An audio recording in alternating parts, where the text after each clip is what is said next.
कृष्णा। राधे राधे दोस्तों। वीरवार के दिन व्रत करना, कथा सुनना बहुत ही जरूरी होता है। वीरवार का दिन गुरु भगवान का दिन होता है, बृहस्पति महाराज का। और माता लक्ष्मी जी और बृहस्पति जी की कृपा प्राप्त करने के लिए, अपना जीवन सुखमय बनाने के लिए एक बार कथा अवश्य ही सुने। इस वीडियो में हम आपको कथा सुना रहे हैं। कथा आप चाहे व्रत करें या ना करें, लेकिन एक बार अवश्य ही सुन लें। एक छोटी सी लड़की की कहानी। एक छोटी सी लड़की थी। वह गुरुवार के दिन पाठशाला जाती तो मुट्ठी में जौ भर कर ले जाती और पाठशाला के मार्ग पर उन जौ को बिखेरती जाती। पाठशाला से आते समय वो सब जौ सोने के हो जाते, उन्हें बीन कर घर ले आती। इस तरह से उनके घर का गुजारा चलता था। उसके पिता उन सोने के जौ को बेचकर ही घर का गुजारा करते थे। एक दिन वह लड़की सोने के जौ सूप में फटक कर साफ कर रही थी। तब उसके पिता ने कहा, सोने के जौ साफ करने के लिए सोने का सूप होना चाहिए। अगले दिन गुरुवार था। उसने बृहस्पति महाराज से प्रार्थना की कि उसे सोने का सूप मिले, और अगले दिन उसे सोने का सूप मिला। एक दिन वह सोने के सूप में सोने के जौ फटक कर साफ कर रही थी। उसी देश का राजकुमार वहां से गुजरा और उस लड़की के कार्य को और रंग रूप को देखकर उस पर मोहित हो गया। घर जाकर आसन पाटी लेकर पड़ गया। बिना अन्न जल के उसे कई दिन हो गए।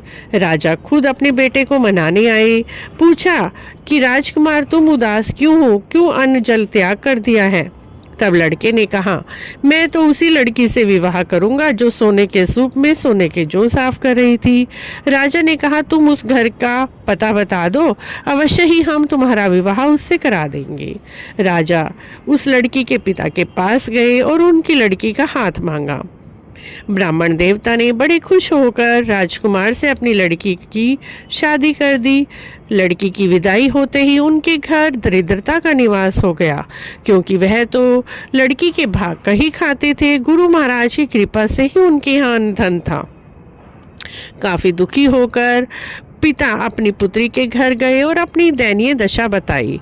पिता की दयनीय दशा देखकर पुत्री ने अपने पिता को बहुत सारा धन दिया और कहा, पिताजी माताजी को कहा करें, गुरुवार के दिन नहा धोकर स्वच्छ वस्त्र पहनकर गुरुवार की कथा अवश्य ही सुने और व्रत करें, जिससे आपके घर में भी अन्न धन की कभी कमी नहीं होगी।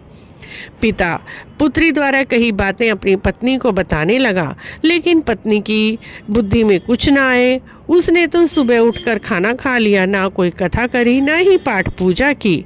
अब फिर से थोड़े दिनों में उनके घर धन खत्म हो गया। दोबारा पिता पुत्री के पास गए। तब पुत्री ने कहा, पिताजी आप मेरी माताजी को यहीं ले आए और मैं अपनी माँ को खुद ही समझा दूंगी। तब पिता उसकी माँ को लेकर पुत्री के घर गए।